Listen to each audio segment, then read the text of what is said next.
tagging on that philosophical conversation, you had quoted, I forgot where you said this, but it was maybe like a high level view of nutrition. You know, I think in the diet world, it's like something like eating nutrition is like doing something you don't want to do. And you really want to go to McDonald's and eat that every day. But unfortunately, you know, to solve the problem the person's having, you have to eat the carrot and drink orange juice or something. So there was that quote, and I think Karen first mentioned it to me, but you were talking about Pavlov, and eating is our closest interaction with the world. So maybe, I don't know, just your general view of like, what is the meaning to the organism?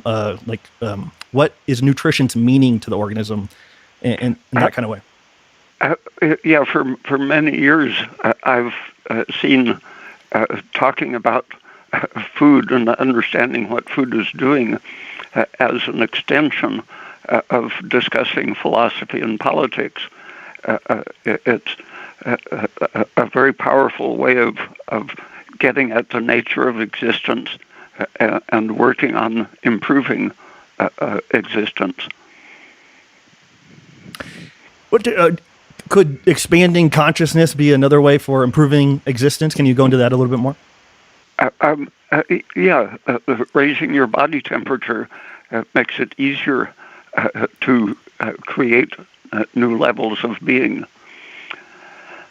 And when you have expanded your understanding, that makes everything you do easier. Things that you don't understand, like opening a door that's latched. If you don't understand the latch, you can't open the door. But once you understand it, then you can open all the doors with a similar latch. And so it makes your range of meaningful activity much greater every time you have a general increase in meaningful understanding.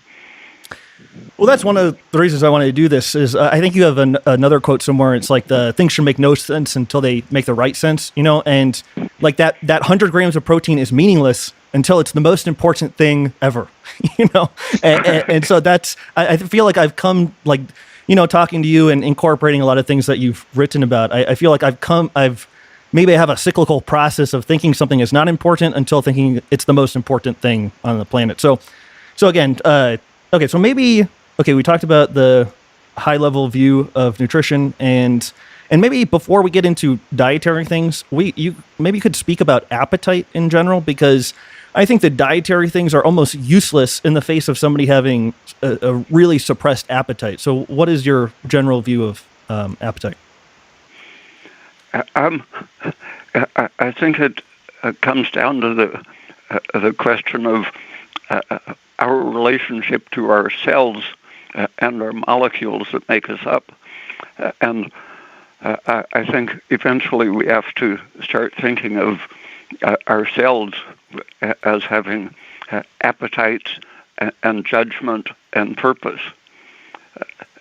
And that has been demonstrated in unicellular organisms all the way down to bacteria, that they have planning and judgment and purpose. And if we deny that to our own internal cells, that just seems silly when you can demonstrate it in free-living single cells that don't have nervous systems. But our nervous systems are intimately connected to our cells, and we get our motives essentially by listening to our cells. The unconditioned reflexes. It's the message, sort of a voting of the intelligent population of cells that we listen to and then execute with things like appetite. Do you think appetite can be equated with desire for life, more or less? Basically, the better your appetite, the more you want to live, more or less, because you're in touch with and listening to your life process all the way down to molecules.